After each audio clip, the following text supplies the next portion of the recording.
Arunachal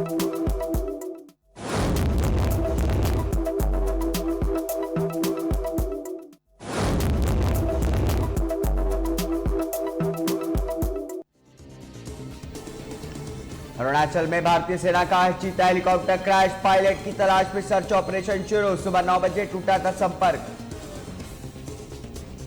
cabinet विवाद पर राहुल गांधी ने तोड़ी चुप्पी, बोले भारत विरोधी बात नहीं की, संसद में दूंगा जवाब।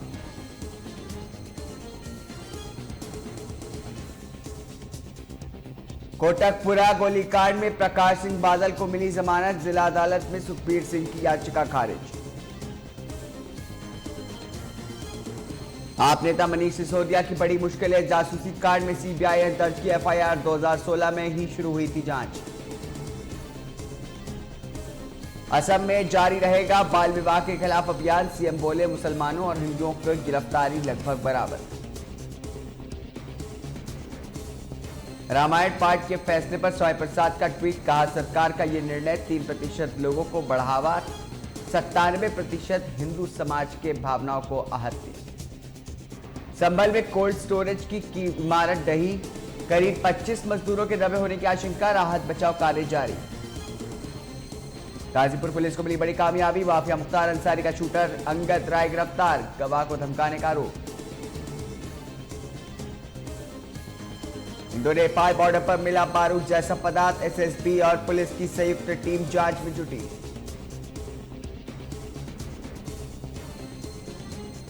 और दिल्ली समेत कई राज्यों में आज बारिश के आसार, यूपी बिहार से लेकर के उत्तराखंड में बदला मौसम, ओलावृष्टि की संभावना।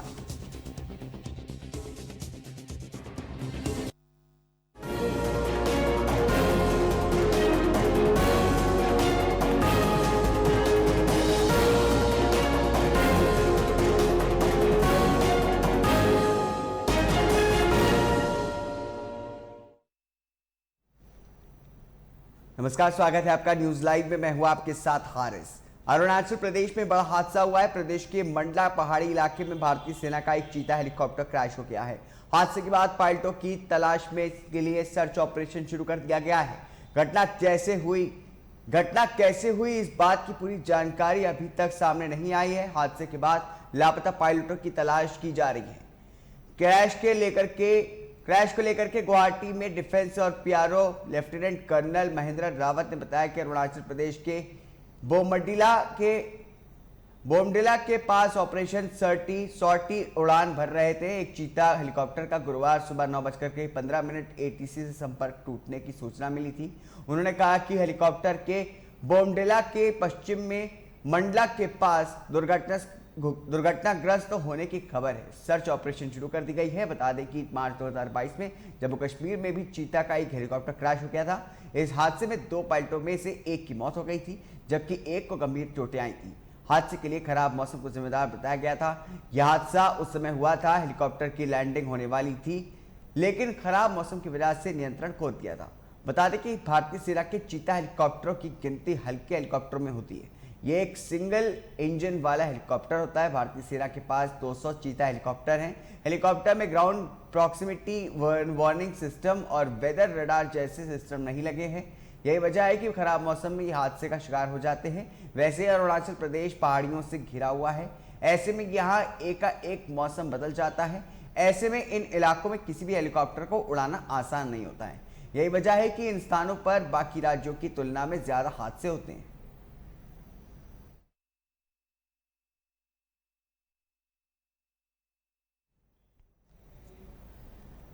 वहीं कांग्रेस नेता राहुल गांधी ने लंदन में दिए गए अपने एक बयान को लेकर के हो रहे विवाद पर बात की। दरअसल उक्त बयान को लेकर के हो रहे विवाद के कारण सदन में उनके संबोधन के दौरान जमकर हंगामा हुआ। इसके बाद कार्रवाई स्थगित करनी पड़ गई। आपको बता दें कि इस संबंध में बात करते हुए राहुल गांधी ने कहा कि संसद में बोलना मेरा अधिकार है, उम्मीद है कल बोलने देंगे। मेरे ऊपर तो आज सुबह मैं पार्लियामेंट गया और मैंने स्पीकर से कहा कि मैं पार्लियामेंट में बोलना चाहता हूं, अपनी बात रखना चाहता हूं। सरकार के शायद 4 मंत्रियों ने मेरे ऊपर आरोप लगाया है, हाउस में आरोप लगाया है। तो मेरा हक है कि मुझे पार्लियामेंट हाउस में अपनी बात रखनी देनी चाहिए।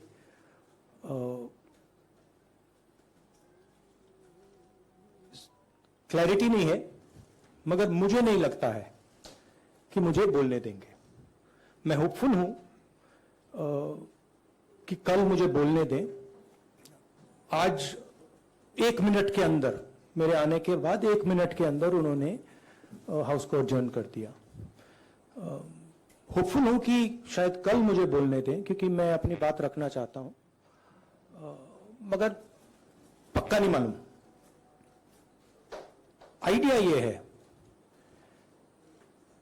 कि जो मैंने भाषण कुछ दिन पहले पार्लियामेंट हाउस में दिया अदानी जी के बारे में, और जो नरेंद्र मोदी जी और अदानी जी का रिश्ता है उसके बारे में मैंने सवाल पूछे, उस भाषण को पार्लियामेंट हाउस में पूरा एक्सपंज कर दिया गया। और उस भाषण में ऐसी कोई चीज नहीं थी जो पब्लिक रिकॉर्ड से मैंने नहीं निकाली। अखबारों से, लोगों की स्टेटमेंट से मैंने पूरा भाषण डेवलप किया था और उसको एक्सपंज कर दिया गया। ये पूरा मामला डिस्ट्रैक्ट करने का मामला है। सरकार और प्रधानमंत्री जो अदानी जी का मुद्दा है उससे डरे हुए हैं, और इसीलिए उन्होंने ये पूरा तमाशा प्रिपेयर किया है। और मुझे लगता है कि वो मुझे पार्लियामेंट हाउस में नहीं बोलने देंगे, क्योंकि जो मेन सवाल है वो अभी भी टेबल पे है। अदानी जी और प्रधानमंत्री का रिश्ता क्या है? जो डिफेंस कॉन्ट्रैक्ट्स अदानी जी को दिए जा रहे हैं वो क्यों दिए जा रहे हैं? जो श्रीलंका में, बांग्लादेश में बात हुई है वो क्यों हुई, किसने की? ऑस्ट्रेलिया में जो प्रधानमंत्री जी और स्टेट बैंक के चेयरमैन और अदानी जी के साथ जो मीटिंग हुई वो क्यों हुई, उसमें क्या डिस्कस हुआ? तो ये सब सवाल हैं जो प्रधानमंत्री जिसके जवाब नहीं दे पा रहे हैं, और ये मेन बात है। मैं एमपी हूं तो मेरी पहली रिस्पॉन्सिबिलिटी पार्लियामेंट में जवाब देने की है, और मैं चाहता हूं कि पार्लियामेंट में जवाब देने के बाद मैं आपके साथ डिटेल में डिस्कशन करूं, मगर उससे पहले मैं डिटेल में आपके साथ नहीं जाना चाहता हूं, क्योंकि वो एज एन एमपी वो हमारा प्लेटफॉर्म है।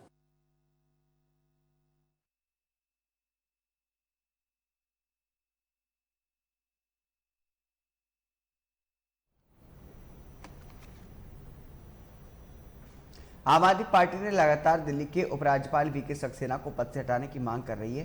गुरुवार को आप प्रवक्ता और राज्यसभा सदस्य संजय सिंह प्रेस कॉन्फ्रेंस करके पीएम मोदी से एलजी को हटाने की मांग की। इस दौरान उन्होंने कहा कि एलजी महात्मा गांधी के साबरमती आश्रम में दंगा फैलाने के आरोपी हैं और उन्होंने पेशी से बचने के लिए कोर्ट को चिट्ठी लिख करके गुमराह किया है।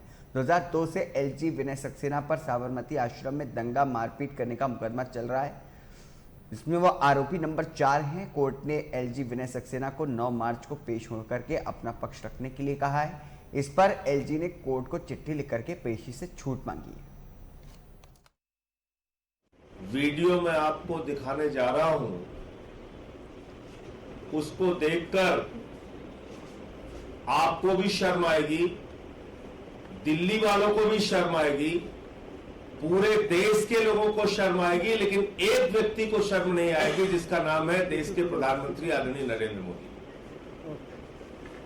क्योंकि उन्होंने ही उस व्यक्ति को दिल्ली का एलजी बनाया है।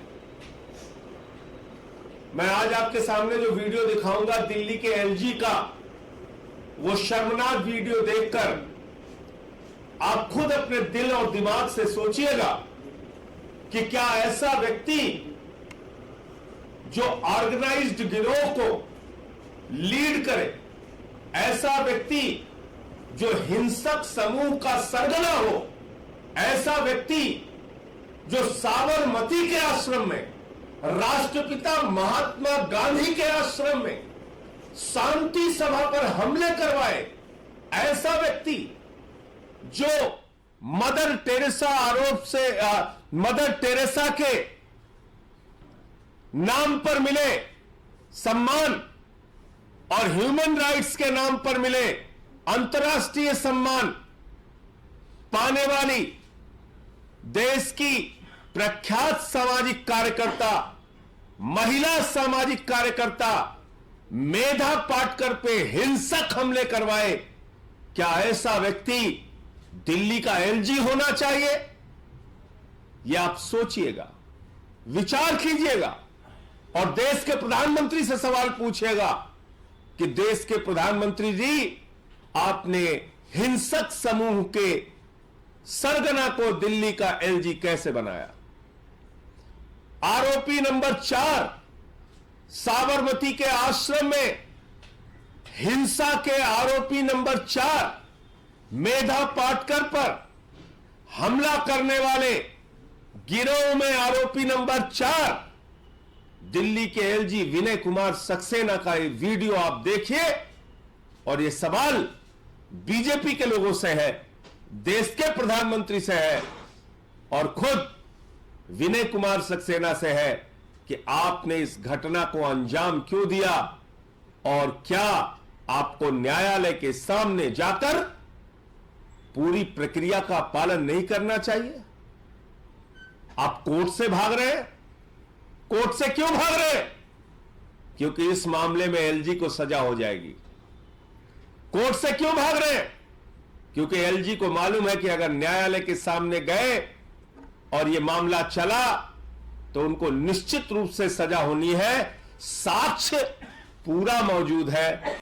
वीडियो में आपको दिखाने जा रहा हूं,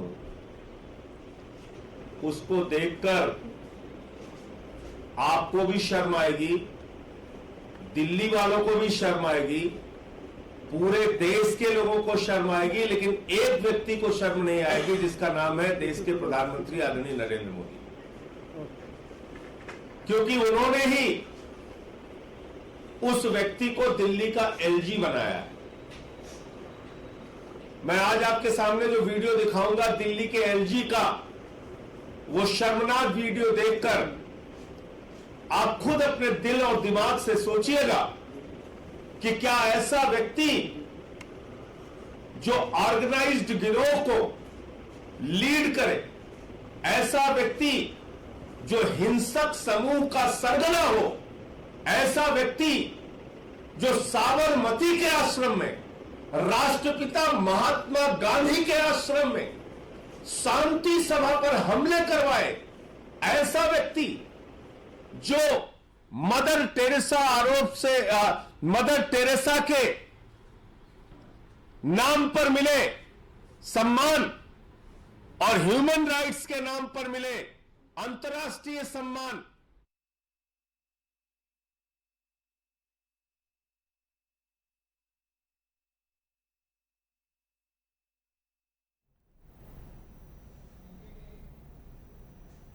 वहीं अयोध्या पहुंचे आईजी प्रवीण कुमार ने एक प्रेस कॉन्फ्रेंस की, जिसमें आईजी प्रवीण कुमार ने कहा कि अयोध्या में ट्रैफिक में सुधार लाने की जरूरत है।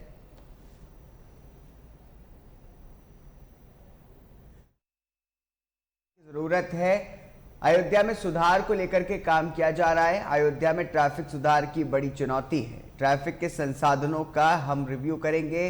रेंज स्तर पर भी सुविधाएं बढ़ाई जाएंगी। वहीं अयोध्या की सुरक्षा को लेकर के उन्होंने कहा कि अयोध्या की सुरक्षा महत्वपूर्ण है। अयोध्या एक संवेदनशील स्थान है। अयोध्या से करोड़ों लोगों की आस्था जुड़ी है। हर दृष्टिकोण से सभी अधिकारी शुरू से सचेत रहे हैं। आने वाले रामनवमी मेले में क्राउड मैनेजमेंट के हिसाब से व्यवस्था रहेगी। देखिए, चूंकि अभी विभिन्न क्षेत्रों में मॉडर्नाइजेशन का काम हो रहा है, हमारे रोड वाइडनिंग का काम, तो ट्रैफिक एक चुनौती है, लेकिन हम लोग सक्षम है चुनौती पर से आगे निकलने में। जो हमारे संसाधन है हम एक बार फिर से उसका रिव्यू करेंगे और उसमें जितनी आवश्यकता पड़ेगी रेंज के स्तर से उसको वृद्धि करने की वो कराएंगे। साथ ही साथ जो हमारे सिविल डिफेंस के माध्यम से या ट्रैफिक वार्डर्स को जहां जहां पे आवश्यकता होगी गैर सरकारी संगठनों के माध्यम से उसको भी लगाएंगे। लेकिन ये तय है कि अयोध्या में यातायात व्यवस्था को सुदृढ़ करने की दिशा में हम लोग प्रयास करेंगे पूरी तरह से और बहुत ईमानदारी के साथ। सुरक्षा एक महत्वपूर्ण विषय हमेशा से रहा है और चूंकि ये संवेदनशील स्थान है और यहाँ पर करोड़ों लोगों की आस्थाएं जुड़ी हुई है। हर एंगल से, हर दृष्टिकोण से सुरक्षा पर सभी लोग शुरू से सचेत रहे हैं। इसमें हम लोग किसी तरह की कोई कमी नहीं रखेंगे। हम आगे भी जो भी टेक्नोलॉजिकल एडवांसमेंट्स हुए हैं उसको अपनी सुरक्षा में समावेश करते हुए सर्विलांस के जितने भी तरीके हैं उसमें हम और अपग्रेडेशन करते हुए हर प्रकार से सुनिश्चित करेंगे स्थानीय लोगों के सहयोग से कि हमेशा बेहतर सुरक्षा व्यवस्था यहाँ पर रहे। तो रामनवमी जो लोगों की आस्था और श्रद्धा का पर्व है उसमें लोग आएंगे। क्राउड मैनेजमेंट के हिसाब से हम लोग पूरे इसमें हमारी पूरी व्यवस्था रहेगी। हमने बहुत सारी जगह पे CCTV कैमरे लगाए हैं और लगा भी रहे हैं। ड्रोन के माध्यम से भी हम क्राउड के एडवांस विजुअलाइजेशन करने के साथ कि हाँ यहाँ पर इतने लोग आ रहे हैं। हम उसी हिसाब से अपने डिफरेंट हमारे प्लान कहेंगे जो क्राउड मैनेजमेंट को लेकर के उन सब पर हम लोग पूरी तरीके से एक्टिवेट रहेंगे।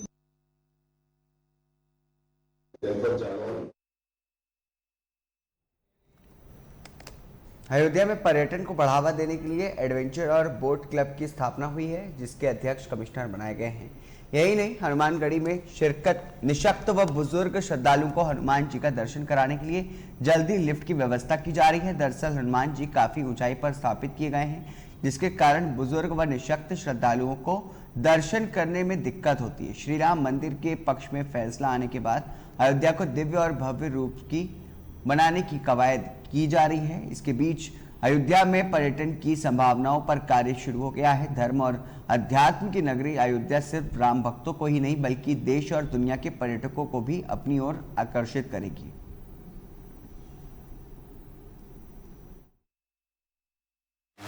बोट क्लब बनाए जाने का निर्णय लिया हुआ है कई शहरों में। वहाँ पर जो जल से संबंधित जो स्पोर्ट्स एक्टिविटीज हैं उनको बढ़ावा देने के लिए बोट क्लब्स एग्जिस्ट करते हैं। उसी तर्ज पर यहाँ पर जो बोट क्लब बना हुआ है और अभी उसकी कमेटी का गठन किया गया है। जिलाधिकारी को ये कहा गया है कि इसकी प्रारंभिक बैठक कर लें और क्या इसकी रूपरेखा रहेगी, किस स्थल पर इसको संचालित किया जाएगा और किस प्रकार से हम लोग एजेंसीज को इंगेज करेंगे, उसको अभी विचार चल रहा है और उस पर शीघ्र एक निर्णय लिया हुआ है। उसके बाद आपको अवगत कराएंगे। वहाँ पर हनुमानगढ़ी में एक स्टेयरकेस चल के श्रद्धालुओं को जाना पड़ता है, तो बहुत बार जो बहुत बुजुर्ग लोग हैं, जो इंसान है, उनको स्वास्थ्य ठीक नहीं है, उनको असुविधा होती है, तो उसके दृष्टि से वहाँ पर एक लिफ्ट को इंस्टॉल करने की योजना है। तो लिफ्ट के जो इंस्टॉलेशन है उसका स्थल का चयन कर लिया गया है और उसके लिए शीघ्र मांग की जाएगी और उसके बाद वहाँ पर लिफ्ट इंस्टॉल करने का काम कराया जाएगा।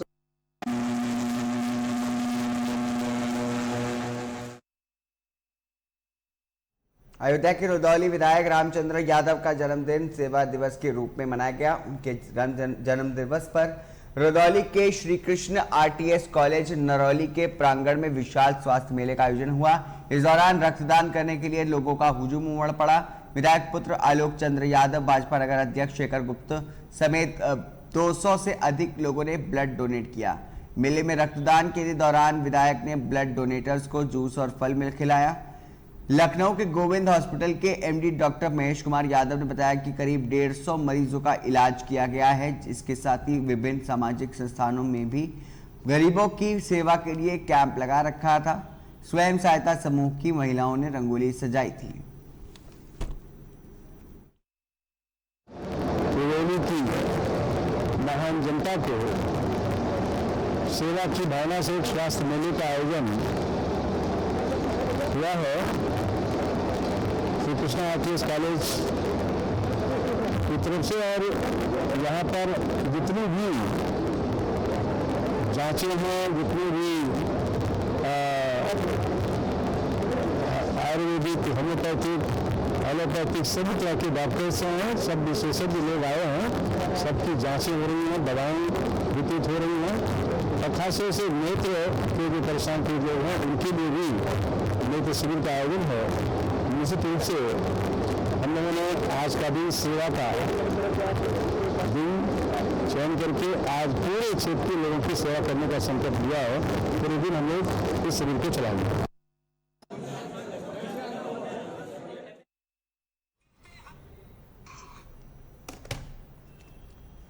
आजमगढ़ जिले में बिजली कर्मियों की 72 घंटे की सांकेतिक हड़ताल शुरू हो गई। इस हड़ताल में प्रदेश भर के बिजली कर्मी विरोध प्रदर्शन करेंगे। विद्युत कर्मचारी संयुक्त संघर्ष समिति के आह्वान पर प्रदेश के सभी ऊर्जा निगमों के बिजली कर्मचारियों, जूनियर इंजीनियरों, अभियंताओं और निविदा संविदा कर्मी सहित बिजली कर्मी शामिल होंगे। संघर्ष समिति के पदाधिकारियों ने बताया कि ऊर्जा निगमों के शीर्ष प्रबंधन की हठवादिता के चलते बिजली कर्मियों पर हड़ताल थोपी जा रही है। 3 दिसंबर 2022 को हुए समझौते में ऊर्जा मंत्री की ओर से 15 दिन का समय मांगा गया था। अब 112 दिन बीत गए हैं और समझौता के प्रमुख बिंदुओं की दिशा में कुछ भी कदम नहीं उठाया जा रहा है।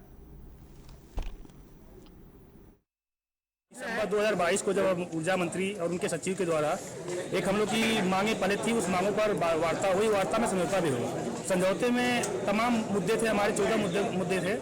उन्होंने स्वीकार भी किया कि हाँ, हम आपको 15 दिन के अंदर मुझे समय दीजिए, 15 दिन में हम आपकी सारी बातों को जमीनी में से ला देंगे। तो आज जो है 110 दिन हो गए और ऊर्जा मंत्री जिन्होंने समझौता किया था वो आज उस बात को मान नहीं रहे हैं। उनके जो आज हमारे चेयरमैन साहब हैं, जब हम समझौता चल रहा है तो चेयरमैन साहब बगल वाले कमरे में बैठे थे और आज वो कह रहे हैं कि मैं नहीं मानता हूँ। मेरा यही मानना है कि अगर आपने समझौता किया है तो आप एक जिम्मेदार पर हैं, सरकार आप हैं और आप जो है छोटी छोटी बातें जैसे बातें कर रहे हैं आम जनता जैसा, इसी की बात हम लोग इसीलिए हम लोग बैठ रहे हैं कि आप 15 दिन का वादा किए थे और आज 110 दिन हो गए, 12 दिन हो गए। हम लोग जो है पूर्व में हम लोग सूचना दिए थे कि अगर आप ऐसा नहीं करेंगे तो हम लोग कार बहिष्कार करेंगे। हम लोग हड़ताल नहीं कर रहे हैं, देखिए हमारी योजना हड़ताल की भी है। इस बार हम लोग आज हमारा कार्य चल रहा है और ये आज रात को 10 बजे अगर हमारी बातों को नहीं सुना जाता है तो रात 10 बजे पूर्ण रूप से पूरे प्रदेश में हड़ताल हो जाएगी। और वार्ता चल रही है आपके समाज? वार्ता में 2-3 वार्ताएं पीछे चली हैं लेकिन वो मानने को तैयार नहीं है। तमाम लालीपाप जिसे कह रहे हैं कि नहीं हम कर देंगे, हम जो पहले बात किए थे हम कर देंगे, टाइम दीजिए। हम लोग यही पूछेंगे आप टाइम 15 दिन क्यों लिया आपने? अगर आपने 15 दिन टाइम लिया है तो 15 दिन बातें माननी चाहिए। अब आप एक ऐसे जिम्मेदार पर्सन पे मंत्री हैं, ऊर्जा मंत्री आप हैं और आपका सचिव आपकी बात नहीं मान रहा है, आपका अध्यक्ष आपकी बात नहीं मान रहा है, तो कहीं कहीं हमें शक हो रहा है अपने ऊर्जा मंत्री जी पर कि आपके अंदर में ही चेयरमैन है और आपकी बात नहीं मान रहा है। तो ये पूर्ण रूप से मैं कह सकता हूँ कि हाँ, दोनों लोग मिली भगत से काम कर रहे हैं और ये एक तरह से हम लोग को छलवा करने का काम कर रहे हैं। क्या रणनीति होगी आगे की? रणनीति हमारी पूर्व से साफ है और मैं बता भी दिया हूँ। हमारे संगठन के जो केंद्रीय कार्यकारी के नेता आदरणीय शैलेंद्र दुबे जी हैं, उनकी तरफ साफ शब्दों में बता दिया गया कि अगर आप हमारी बातों को नहीं सुनते हैं तो हम लोग आज रात को 10 बजे से पूर्ण रूप से हड़ताल पर चले जाएंगे। हमारा साथी अभी आज पानी में जो काम कर रहे हैं वो लोग अभी काम कार्य पर हैं, हम लोग बस कार्य करना छोड़ा है। हम लोग कोई डिस्टर्ब नहीं करना चाहते। हम जनता से अपील भी कर रहे हैं। हम आदरणीय मुख्यमंत्री जी से, आज मीडिया के बंधु आप लोग हैं, हमारी बातों को पहुंचाइए। मैं मुख्यमंत्री जी से सहयोग करना चाहूँगा, अपील कर रहा हूँ कि आप अपने ऊर्जा मंत्री को, अपने सचिव को, अपने अध्यक्ष को समझाइए कि आप सरकार को बदनाम करने का काम कर रहे हैं। वो लोग आप एक बार हमारा यकीन यही रहेगी कि आप हमारी बातों को सुने और जो आपने समझौता किया है उस समझौते को लागू करें।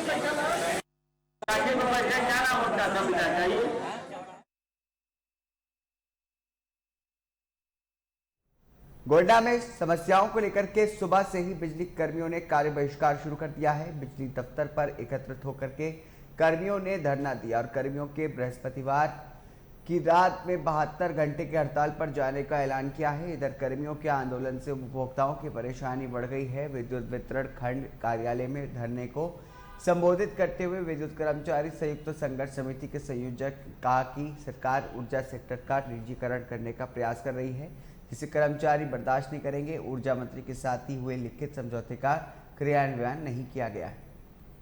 इनके अंदर में लागू करने के लिए ये हमारा कार्य बहिष्कार कार्यक्रम कल 10 बजे से ही चल रहा है और आज रात्रि के 10 बजे तक चलेगा। उसके बाद में हम लोग 72 घंटे के सांकेतिक हड़ताल पर चले जाएंगे। इसके पीछे का कारण ये है कि पिछले माह नवंबर-दिसंबर 2022 में हम लोगों ने अपनी कुछ मांगों को लेकर के तथा उपभोक्ताओं को बेहतर सेवा प्रदान किए जाने के लिए कुछ मांगों को लेकर के आंदोलन पर थे, जिसके बाद 3 दिसंबर 2022 को माननीय ऊर्जा मंत्री जी तथा अवनीश अवस्थी जी जो कि मुख्यमंत्री जी के सलाहकार हैं, उनकी उपस्थिति में संघर्ष समिति के साथ समझौता हुआ था तथा समझौता में 14 महोबा पुलिस को बड़ी सफलता मिली है। बीते कई दिनों से वाहन चोरी व जानवर चोरी की वारदातों को अंजाम दे रहे गिरोह के 8 सदस्यों को पुलिस ने गिरफ्तार किया है, जिनके कब्जे से चोरी की मोटरसाइकिल व 4 पहिया वाहन सहित अवैध तमंचा व नकदी भी बरामद की गई है। पुलिस को मिली बड़ी कामयाबी में सफलता आम लोगों से आम लोगों ने राहत की सांस ली है। फिलहाल पुलिस सभी आरोपियों की से पूछताछ कर रही है, इनका कहां नेटवर्क है और किस किस के साथ जुड़े हुए हैं और उसी के आधार पर आगे की कार्रवाई की जाएगी।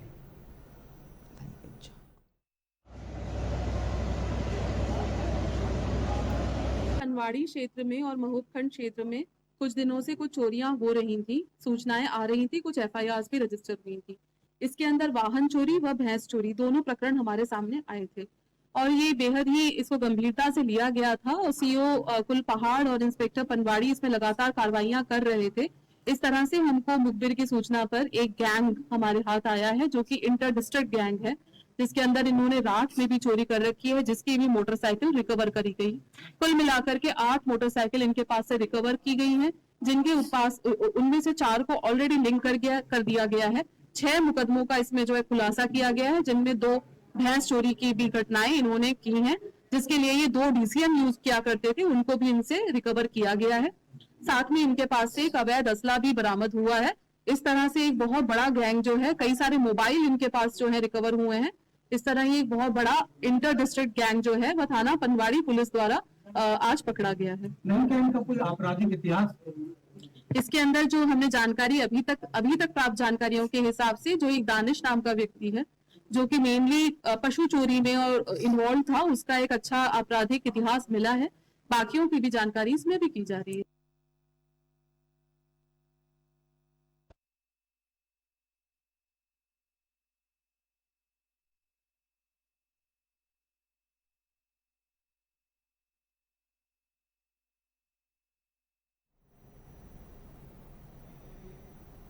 इसी के साथ इस बुलेटिन में इतना ही। नमस्कार।